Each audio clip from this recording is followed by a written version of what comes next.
having discovered a couple days ago that this hive had filled an entire box, which is that top one there, with capped honey already. I put an empty box there. Then this thin line that you see is what's called a triangle bee escape. And then I put the full box, and the hope is that most of the bees, or many of the bees, will move from the top box down in through the triangle bee escape and into the bottom, and then not be able to get back up. So we'll see how that worked out. Some beekeepers use a full-size leaf blower to blow bees off a frame. Bee brushes are nice too. They take a bit longer. In this case, I'm going to use this smaller handheld blower if I need to blow additional bees off the frames in that honey box. Well, it looks like our bee escape has worked.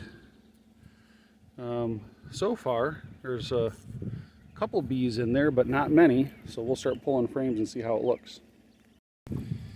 There have been minimal bees in here, as many as a dozen on a couple frames, most of them about a half a dozen. And so what happens is they go down through that hole. There's a mesh screen in the bottom that I'll show you when I pull it back out, but it goes to a triangle design that they can't figure out how to get their way back through, so it's kind of a one-way passage for them. And so I'd be surprised if there was 100 bees in this box compared to the many thousands that were in here just 2 mornings ago. I'll just load these frames back into the same box. You'll still get a random bee on there now and again, but I'll just load them in there. I actually use the hive butler containers to store these things for longer periods of time, which I really like them, and despite their expense, I'd recommend them to help protect your frames in the off season, especially. But this will work for a couple of days until I'm able to get to this honey in these frames.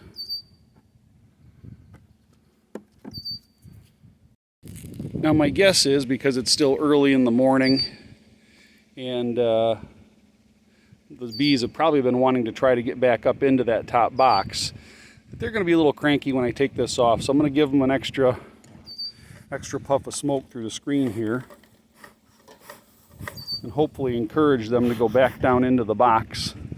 And it'll hopefully be a quick process of simply taking the triangle escape off and putting the lid back on and moving on, not waiting very long to do anything. I don't have any inspecting I need to do or anything I need to look at, just to get them ready so that they're good for the next week.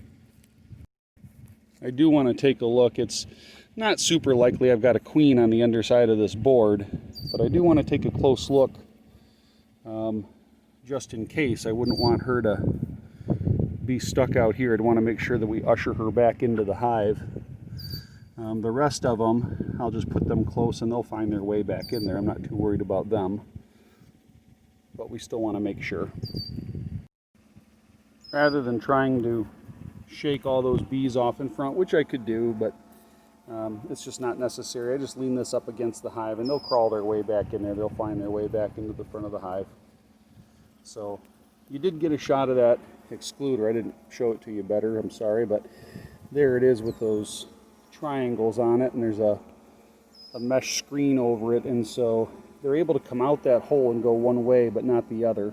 So that's a good tool for minimizing the bees in a box that you want to remove. Well, I hope you found that interesting, and that's part of what beekeeping is about. And so from the Red Cap Apiary, have a blessed day.